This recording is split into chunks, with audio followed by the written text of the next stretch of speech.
Praise the lord. ఈ Bible అనేది దేవుడు వెల్లడించిన మహాప్రణాళిక. ఇది కాలాల మధ్య దేవుడు మనిషితో నడిచిన చరిత్ర. ఇది వాగ్దానాల నుండి నెరవేరుదల వరకు సాగిన ఒక ప్రయాణం. ఈ పాత నిబంధన అనేది దేవుని ప్రణాళికకు పునాది. సుమారు క్రీస్తుపూర్వం 4000 నుంచి 400 మధ్య జరిగిన సంఘటనను వివరిస్తుంది. ఈ పాత నిబంధనలు ప్రధానంగా దేవుని సృష్టి, మనుషుల పాపం ఎలా ప్రవేశించబడింది, ఇజ్రాయేలు జనాంగం, ధర్మశాస్త్రం, ప్రవక్తల హెచ్చరికలు, ఇవన్నీ దేవుడు ఒక రక్షకుని కోసం భూమిని సర్వం సిద్ధం చేసినట్టుగా మనకు కనబడుతుంది. మరి పాత నిబంధనలో దేవుడు ఎలా ప్రకటింపబడ్డాడు అనేది ఆలోచిస్తే ఆయన సృష్టికర్తగాను, న్యాయాధిపతిగాను, పరిశుద్ధుడిగాను, ఒడంబడిక చేసే దేవుడిగా ప్రకటించబడ్డాడు. మరి పాత నిబంధనలో దేవుడు పాపాన్ని సహించలేదు. ధర్మశాస్త్రం ద్వారా పాపాన్ని బయటపెట్టాడు. ఇది ధర్మశాస్త్రం మనిషికి అద్దం లాంటిది. పాపాన్ని చూపిస్తుంది కానీ శుద్ధి చేయదు.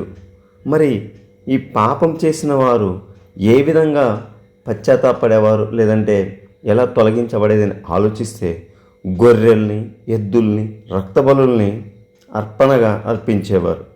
అవన్నీ శాశ్వత పరిష్కారం కాదు.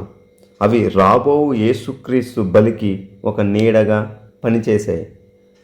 హెబ్రీకు 10:1 ధర్మశాస్త్రం రాబోచున్న మేలుల ఛాయగలదే అని రాయబడి ఉన్న రీతిగా యేసు ప్రభు యొక్క రాకడను గురించి, ఆయన బలి గురించి తెలియబడ్డాయి.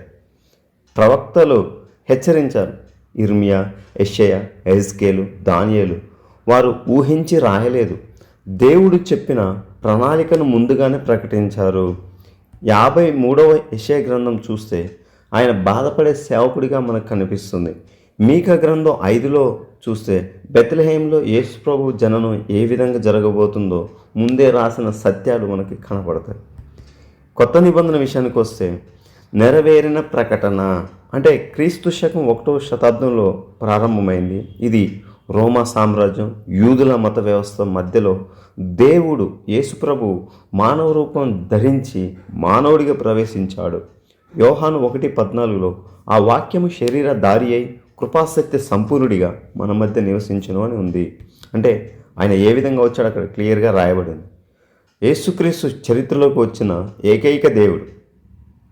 పాత నిబంధనలో దేవుడు మందిరాల్లో మేఘంతో మాట్లాడేవాడు.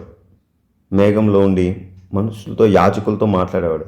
కానీ కొత్త నిబంధన విషయానికి వస్తే దేవుడు మనుషుల మధ్య నడిచాడు, పాపుల మధ్య నడిచాడు, పాపుల్ని స్వస్థపరిచాడు, క్షమించాడు, రోగుల్ని స్వస్థపరిచాడు. ఆయన మన కోసం మనల్ని ప్రేమించి సిలువకు ఎక్కాడు. ఇది చరిత్రలో అత్యంత గొప్ప మలుపు. ఆయన సిలువ వేయబడ్డం అనేది ఏదో ఒక కథ కాదు, అది చరిత్ర కాదు, నెరవేరుదల. అది ఓటమి కాదు, ప్రమాదం, యాదృచ్ఛికం కానే కాదు.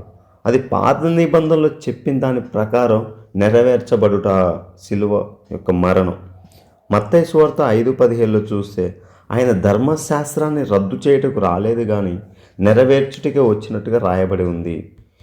ఈ కొత్త నిబంధనలో పరిశుద్ధాత్మదేవుడు ఒక చరిత్ర సృష్టించాడు. ఏ విధంగా అంటే పాత నిబంధనలో ఆత్మ కొంతకాలం మాత్రమే వచ్చేది, కానీ కొత్త నిబంధనలో ఆత్మ మనలో నివసిస్తుంది, మనతో నివసిస్తుంది. అపోస్తుల కార్యంలో కూడా చూస్తే మనకు తెలుస్తుంది. ఇక దేవుడు మందిరంలోనే కాదు, మన హృదయాల్లో నివసిస్తున్నాడు అన్నట్టుగా. కాబట్టి ఈ పాత నిబంధన లేకుండా కొత్త నిబంధనకు అర్థం లేదు, అర్థం కాదు. అదేవిధంగా కొత్త నిబంధన లేకుండా పాత నిబంధన పూర్తి కాదు. ఈ రెండు కలిస్తేనే దేవుని సంపూర్ణ ప్రకటనగా ప్రకటించబడుతుంది బైబిల్.